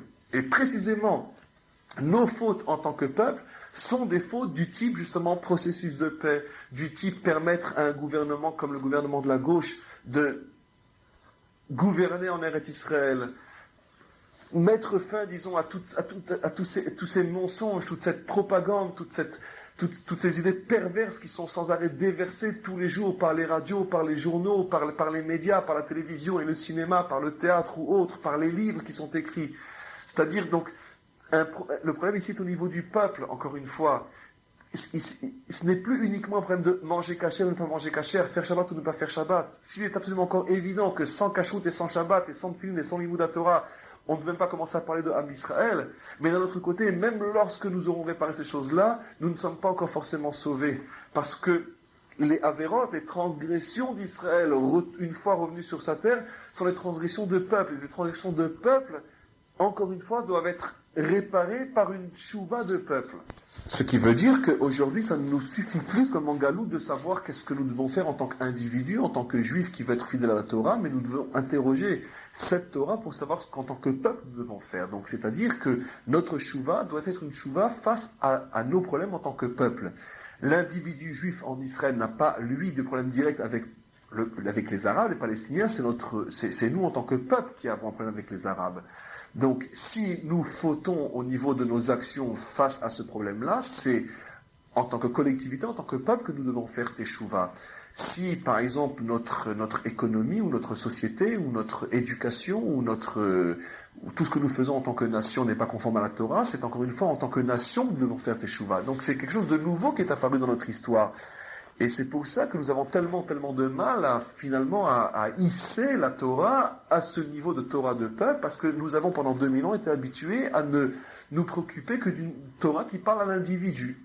Et bien sûr, les problèmes de l'individu sont infiniment plus réduits, sont infiniment plus petits, n'ont pas l'ampleur de ceux qui touchent un peuple.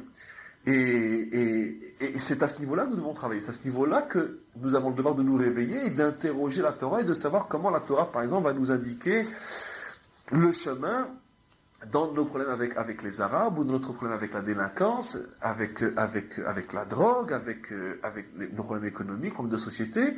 C'est tous ces problèmes-là par rapport auxquels il faut faire teshuva, c'est revenir à la Torah en tant que nation et non en tant qu'individu. Mais ça a l'air très théorique de dire ça, parce qu'il y a une grande partie du peuple d'Israël qui sont encore ignorants, qui ne donnent pas du tout déjà à la Torah l'importance qui est déjà au niveau individuel elle devrait avoir. Leur dire que maintenant on doit faire teshuva en tant que peuple, c'est encore beaucoup plus loin. Je veux dire, il y a des juifs qui sont oui, complètement impliqués dans ce qui est en train de se passer, qui combattent. Il y en a d'autres qui n'ont, et c'est une majorité, c'est pour ça que la gauche est au pouvoir, qui n'ont, encore par ignorance. Alors la notion de teshuva de peuple, elle n'a pas tellement de... Sur le terrain, concrètement, qu'est-ce que ça veut dire? D'autant plus que chacun de nous est un individu et voudrait bien savoir comment lui peut contribuer à cette teshuva de peuple. Non, je crois que c'est absolument le contraire qui va se passer. Je suis convaincu que la grande majorité de ceux qui sont loin de la Torah aujourd'hui le sont justement et précisément parce qu'ils sentent que le langage de la Torah aujourd'hui est un langage incomplet et qu'il ne peut plus en aucun cas correspondre, disons, aux besoins, aux problèmes de la génération. Et que c'est exactement le contraire qui va se passer. La tchouva deviendra tout à fait possible et facile à partir du moment où le Ham Israël se rendra compte que la Torah dépasse le cadre étroit de la synagogue, et que la Torah est avant tout la lumière qui doit guider un peuple et une société. Et par le biais de cette sagesse qui se dévoilera, une sagesse qui sera capable justement d'éclairer notre nation dans nos problèmes de société, nos problèmes de peuple, à ce moment-là, chaque juif en tant qu'individu acceptera aussi l'autre dimension de la Torah, qui est la dimension individuelle, la dimension, disons, plus strictement religieuse. Donc, ce n'est pas du tout, à mon avis, comme on pourrait le croire, que ça va se passer. D'abord, on revient à la Torah, disons, en tant qu'individu, puis après, on passe à la vitesse supérieure, la Torah en tant que peuple. C'est exactement le contraire qui va se passer. Quand on sera capable de dévoiler, disons, la dimension peuple qui existe dans la Torah, à ce moment-là, très très vite et très facilement, une grande partie du Ham Israël se laissera convaincre par l'authenticité et la vérité de la Torah, et automatiquement acceptera aussi cette autre partie, cette autre dimension qu'on continue de refuser aujourd'hui, que c'est notre rapport personnel avec Dieu et avec les mitzvot. Et c'est justement, c'est ça peut-être la grande erreur que fait un certain monde religieux, qui dit, occupons-nous d'abord de faire teshuva aux individus, apprenons-leur la Torah, montrons-leur ce que sont les mitzvot, et après on passera, lorsqu'il y aura suffisamment de juifs qui seront revenus à la Torah en tant qu'individus, on passera à l'étape supérieure et on s'occupera, disons, de la Torah de la nation, la Torah du peuple. Et c'est justement pour ça que on n'y arrive pas, que finalement qu'il y a bien sûr un processus important de tchouva, mais on est très très très très très loin, disons, du nombre d'un retour suffisant pour réellement parler d'un retour du peuple juif à la Torah. Et c'est pour ça que c'est un cercle vicieux et on n'arrive pas à s'en sortir, justement parce qu'on prend le problème tout à fait à l'envers. Parce qu'on passe à côté justement du véritable problème qui fait que les Juifs ne veulent plus de la Torah. Les Juifs ne veulent plus aujourd'hui, plus que jamais, ne veulent plus d'une Torah qui donne l'impression, disons, de nous sortir de la réalité. Ils veulent d'une Torah réelle, d'une Torah vivante, d'une Torah qui n'a pas peur d'affronter et de parler de tous les problèmes de l'existence. Aujourd'hui, le problème d'un Israélien est beaucoup plus son problème vis-à-vis des Arabes ou son problème vis-à-vis de l'économie ou de la délinquance que des problèmes de tfilin ou de tzitzit. Malheureusement, c'est malheureux qu'on en soit arrivé là, au point que, justement, que le juif ne comprenne pas l'importance capitale, fondamentale de mettre ou non les tfilin et les tzitzit ou de manger kasher. Mais en tout cas, la réalité, elle est telle qu'elle est. Et si la réalité est à ce point, disons, est à ce point indifférente à la dimension religieuse qu'il y a dans la Torah, c'est justement précisément parce que le peuple juif, finalement, inconsciemment, recherche beaucoup plus que ce qui lui apparaît aujourd'hui comme une vie, disons, rétrécie à l'intérieur des quatre murs de la synagogue et qui ne prend absolument pas en compte les problèmes réels de l'existence. Bien que ce juif-là se trompe lorsqu'il voit les choses comme ça, parce que même la dimension religieuse de la Torah prend en compte tous les problèmes de l'existence, seulement c'est en vérité notre faute, c'est notre incapacité de le voir et de l'expliquer qui fait que quantité de juifs pensent qu'il n'y a aucun rapport entre la réalité et les tfilines, mais quoi qu'il en soit, la réalité est telle qu'elle est, il faut en tenir compte, et c'est pour ça que nous avons le devoir, justement, de dévoiler cette dimension cachée, qui est restée cachée à cause de l'exil, cette dimension cachée de la Torah, qui, justement, prétend apporter des réponses vivantes et actuelles à tous les problèmes de l'existence d'un peuple vivant, actuel et moderne. Est-ce que le collateur s'exprime sur Dans son langage à lui, qui est un langage il y a 250 ans, il s'exprime sans arrêt, et d'une manière la plus claire possible, je pense qu'on l'a fait, quand il dit que justement, que c'est ça toute la notion du Mashiach Ben Yosef, qui est le Mashiach sur terre, qui est donc cette dimension de la Torah, qui se dévoile sur terre, dans la réalité, et qui prend en compte, disons, l'histoire telle qu'elle est. L'histoire du Olam Hazé, l'histoire d'aujourd'hui. Lorsqu'il parle de reconstruire la terre d'Israël, lorsqu'il parle de planter des arbres, de récolter des fruits, lorsqu'il parle de reconstruire des villes, lorsqu'il parle de conquérir la terre d'Israël, de faire la guerre avec nos ennemis, tout ça, bien sûr, dans l'esprit et dans la lettre de la Torah. Donc bien sûr que le collateur parle de cette dimension, disons, peuple, qui doit se dévoiler à l'intérieur de la Torah. Donc je reprends le texte. Le texte dit « Ha'erev Rav ou sonenu achi gadol ». Le Erev Rav est notre pire ennemi. Il nous haït plus que Esav, plus que Ishmaël, puisqu'on a vu qu'il est Esav et Ishmaël à la fois. Et ou Amafrid ben Shnei Amshichim, et tout son but donc est de séparer, de ne pas permettre aux deux messies de se réunir, finalement de ne pas permettre à la période de Yitralta de Géoula de nous amener jusqu'à la période de Mashiach ben David. C'est ça cette notion de séparation. Il empêche l'homme Israël de faire ce qu'il a à faire pendant la période de Yitralta de Géoula, de telle manière à ce que la Géoula véritable ne puisse pas venir. Klipat ha'erev rav poelet rak bederer shel achizat enaim u beakifim. Il dit toutes les actions de cette impureté du erev rav, toutes ces actions sont bederer shel achizat enaim. Ça veut dire il trompe nos yeux. Il trompe nos yeux. Ça veut dire c'est tout de l'apparence, c'est tout de la forme, c'est toute l'extériorité. Comme on a expliqué, c'est ça cette notion du chazir, du porc qui montre ses sabots, qui dit regardez je suis kasher. Et vu de l'extérieur, pour ceux qui regardent, il y a ce qu'on appelle achizat enaim, ce qui signifie en vérité de la magie, c'est une sorte de magie. C'est exactement la traduction du mot achizat enaim, comme on le voit dans le Talmud, parce que c'est ça la magie. La magie, un vrai magicien est capable de nous faire croire, disons, qu'on voit des choses qui en vérité n'existent pas. C'est ça la vraie magie.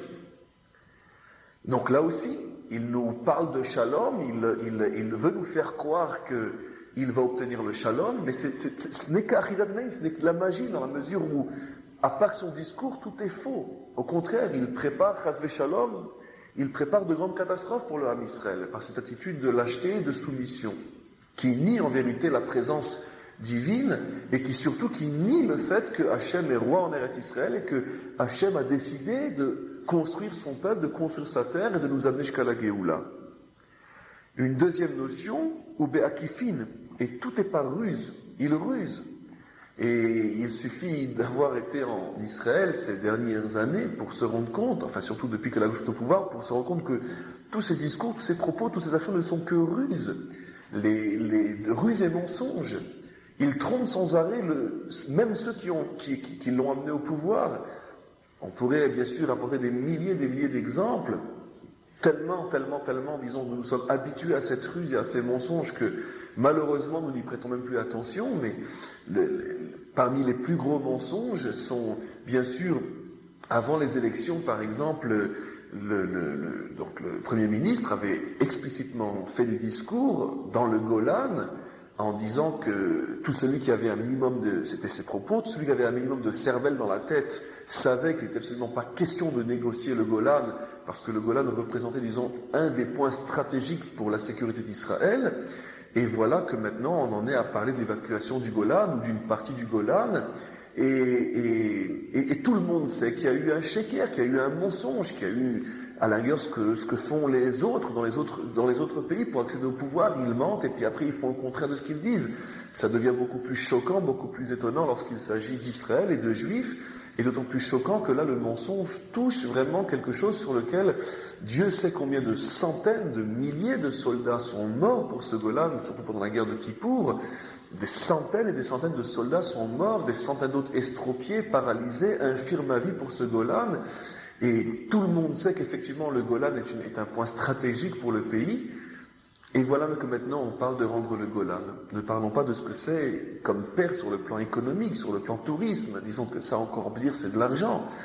L'argent, on peut toujours surmonter. Mais quand on parle du danger physique, réel que représente le Golan entre les mains des Syriens, on se rend compte à quel point tout n'est que akifim, tout n'est que mensonge et hypocrisie. Un deuxième grand mensonge qui est apparu en Israël, c'est que justement à l'époque, tout le monde se rappelle, ou à l'époque où il était encore interdit d'après la loi interdisait tout contact avec l'OLP, et que le Premier ministre lui-même, lorsque certains ministres ou certains députés de Meretz, donc du parti d'extrême gauche, essayaient à titre, entre parenthèses, personnel, de prendre contact avec Arafat, avant même que l'on parle de cette poignée de main entre Rabin et Arafat, donc plusieurs mois auparavant, à chaque fois, le Premier ministre montait à la tribune et disait qu'il n'avait absolument pas son accord de faire des choses pareilles, c'était passible d'emprisonnement, c'était contraire à la loi, il nous était absolument interdit de traiter avec des assassins, avec des terroristes, il ne ménageait aucun mot, disons, pour parler de l'OLP dans les termes les plus rigoureux. Et voilà que nous apprenons, quelques semaines avant que l'OLP devienne officiellement le porte-parole des Palestiniens, nous apprenons que ça fait des mois et des mois qu'il y avait des pourparlers secrets entre les plus hauts responsables du gouvernement, puisqu'il s'agit de Shimon Peres et d'autres, des plus hauts responsables du gouvernement, bien sûr avec l'approbation et sous la direction du Premier ministre, avait déjà entamé, officieusement pour les médias et officiellement pour le gouvernement, des tractations avec l'OLP, que tout avait déjà été mis en place pour que finalement soit annoncé par la suite ce shalom, donc cette paix, entre parenthèses, entre Israël et l'OLP. On sait très bien maintenant que tout avait été préparé en ce sens que on s'est arrangé, on avait donc poussé les représentants palestiniens de l'époque de faire comme s'ils n'avaient pas à s'entendre, de faire comme s'ils avaient des dissensions entre eux, tout ça pour amener petit à petit à ce que l'opinion publique accepte que finalement le seul représentant va être l'OLP. Donc là encore, tout est de Bédéra Akifin, tout est par ruse, par mensonge, mais c'est ça Esav. Esav est connu dans notre Torah comme étant le menteur. C'est ça le porc. Le porc, encore une fois, montre ses sabots et prétend qu'il est cachère. Il est amusant de voir qu'on négocie le shalom avec une organisation qui s'appelle Organisation de libération de la Palestine. C'est-à-dire que pour eux, leur but, c'est de libérer la Palestine, simplement. C'est-à-dire qu'Israël n'existe pas. Et d'autant plus qu'on sait très bien qu'une des conditions que le gouvernement avait demandé dès le début des négociations avec l'OLP, c'est qu'ils enlèvent de leur charte les passages où ils disent qu'ils veulent reprendre tout Israël, toute la Palestine, et jusqu'à aujourd'hui, tout le monde sait que ça n'a toujours pas été fait. Alors bien sûr, le gouvernement s'excuse en disant, de toute façon, ce ne sont que des mots sur un morceau de papier, les actions valent beaucoup plus que ce qui est écrit, mais d'accord, toujours encore une fois, disons que toujours une fois ce mensonge, cette hypocrisie, on sait très très bien que ce ne sont pas que des mots, que ce n'est pas qu'un morceau de papier, et notre gouvernement n'a même pas la force, n'a même pas cette dignité d'obliger, avant de rendre Jéricho et Gaza, parce que non c'est déjà trop tard, ça a déjà été rendu, n'a même pas la dignité, disons la force, l'audace d'obliger l'OLP à enlever, disons, ces propos meurtriers et assassins de sa charte. Bon, on continue. Ulechen, amilchama be'erev rav hi amilchama achi kasha umara. La guerre contre le Erev Rav est la guerre la plus dure et la plus pénible. Ve'alenu leitgaber bechol she'erit kochenu b'milchama zu. Et nous devons réunir toutes nos forces dans cette guerre. Et regardez ce qu'il dit. Vechol mi she'enu osek bepohel b'milchama neged ha'erev rav naase mimele shutaf leklipat ha'erev rav. Et tout celui qui ne participe pas d'une manière active, ça veut dire pas uniquement par la parole ou par la pensée, mais d'une manière bepohel, qui veut dire activement à cette guerre, à cette lutte contre le Erev Rav, il devient finalement par sa paresse, par son inconscience, par sa soumission, il devient l'associé du Erev Rav. Et il rajoute le Gaon, qui que ce soit, du plus grand au plus petit au plus grand, aucune excuse n'est valable face au Erev Rav.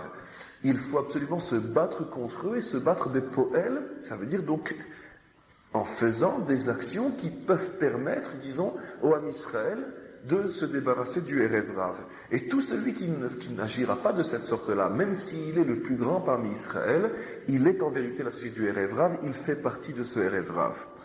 Et le Gaon rajoute, Mutav lo shelo nivra, mieux aurait valu qu'il ne soit jamais créé, cet homme-là. Donc c'est un appel vraiment très très fort, très très puissant, qui doit réveiller chacun d'entre nous, qui doit nous faire prendre conscience que ici, il s'agit vraiment de la dernière grande bataille, de la dernière grande épreuve du peuple juif avant la Géoula, et que si nous ne sommes pas en mesure de nous battre contre le Erev Rav, il causera des torts énormes au Ham Israël. Bien sûr la Géoula viendra, mais à quel prix? Quel prix nous devrons payer pour payer finalement notre incapacité à avoir su et avoir voulu nous battre contre le Erev Rav. Il rajoute, Ikar hakoach shel ha'erev rav hu b'sha'ar Yerushalayim. Le Erev Rav se trouve essentiellement aux portes de Jérusalem. La Knesset aussi, je crois. La Knesset se trouve aux portes de Jérusalem, bien sûr. Le gouvernement, toutes les instances du gouvernement se trouvent effectivement à l'entrée de Jérusalem. Et c'est une notion sur laquelle il revient des dizaines de fois dans le Kolator. Il insiste, on pourrait dire presque lourdement, pour dire, sachez que le Erev Rav se trouve aux portes de Jérusalem. Et c'est ce qu'il dit ici, ou Beyirud à Pitra de Karta, c'est-à-dire à la porte de la ville. À la porte de la ville, chez Al-Kav Benaïm Ma'aravi, du côté ouest. Et on sait très bien que toutes les instances du gouvernement se trouvent effectivement à la porte de Jérusalem, et précisément du côté ouest. Bien sûr, hasard, appelons ça comme on le veut, n'oublions pas qu'il s'agit ici des propos qui ont été tenus il y a plus de 250 ans. Et en tout cas, notre réalité est telle qu'elle est. Le Gaon ici nous fait prendre conscience que tant que le Ham Israël authentique, tant que le véritable peuple juif n'aura pas pris position, ne se sera pas emparé finalement de ces institutions-là, et ne sera pas capable, lui, de prouver qu'il veut et qu'il est capable de diriger le pays, à ce moment-là, nous serons toujours sous l'emprise du Erev Rav. Nous lisons tout de suite un autre texte où le Gaon dit Begvot Meshicha, Shebechazal Tarte Mashma, ou Bezman Igvot Meshicha, ou Betsem Igvot Meshicha. Pendant la période donc de Itralta de Géoula, pendant cette période pré-messianique, Kelomar Be'etzem Apeilot chez Itralta de Géoula, en plein moment, pendant le moment où justement le Ham Israël sera en train de s'occuper, de faire toutes les actions qui permettent cette préparation de la Géoula, Shen Kibbutz Galouyot, en plein Kibbutz Galouyot, à ce moment-là, et Binyan Yerushalayim, reconstruction de Jérusalem, Géoula Ta'emet Vekidush Hashem, pendant ce temps où la vérité se dévoilera petit à petit et le nom d'Hashem sera sanctifié, Az Yegaber Asitra Achara, à ce moment-là, reviendra de toutes ses forces Sitra Achara, toutes les forces impures, ça fait bien sûr allusion au Erev Rav, les Afria, pour empêcher ou les archives et pour faire trébucher à l'idée Akirat Haemet, en déracinant la vérité, Omniyat Kiddush Hashem, et en empêchant que le nom d'Hashem soit sanctifié. Ve'alzot Nehemar Asher Charfu Ikvot Meshicha, et c'est sur eux, sur ce Sitracha, sur ces forces impures qu'il est dit, ils viendront profaner et railler les talons du Messie.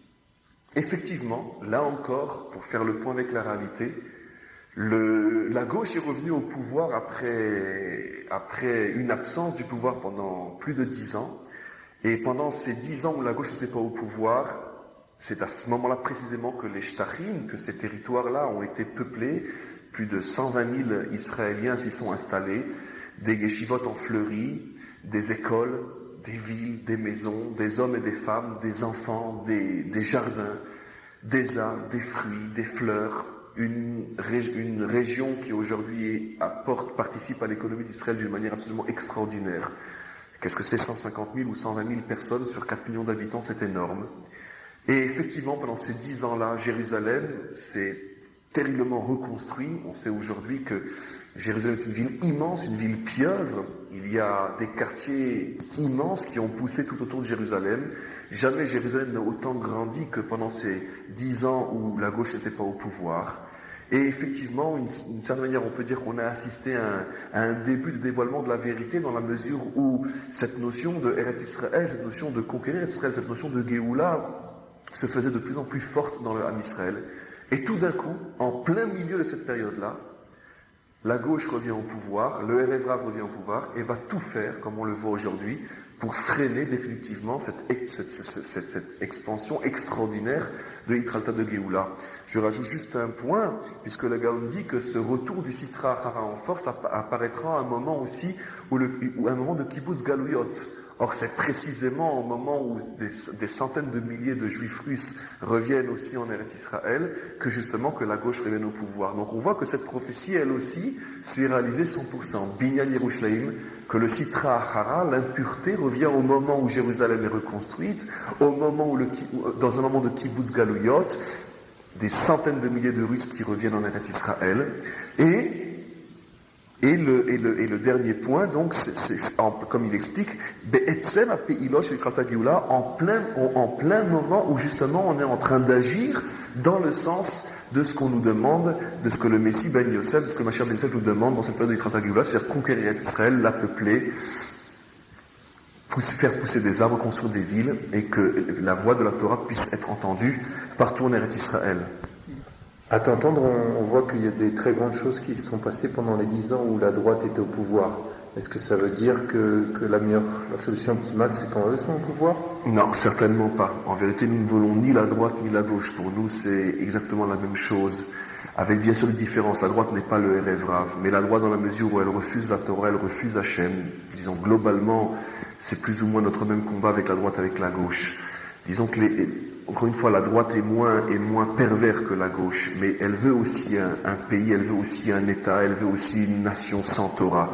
En fait, ce que nous voulons, c'est que toutes les forces religieuses dans le pays, toutes les tendances qui sont fidèles et attachées à la Torah se réunissent et ne forment qu'une, et parviennent à amener des hommes au pouvoir, et que ces hommes-là nous dirigent selon les règles de la Torah, selon les véritables lois de la Torah, et surtout des hommes qui prennent conscience de cette période unique que nous vivons, qui est vraiment celle de Yitralta de Géoula, et que tous ensemble, grâce à un gouvernement pareil, nous puissions aller vers le Mashiach ben David.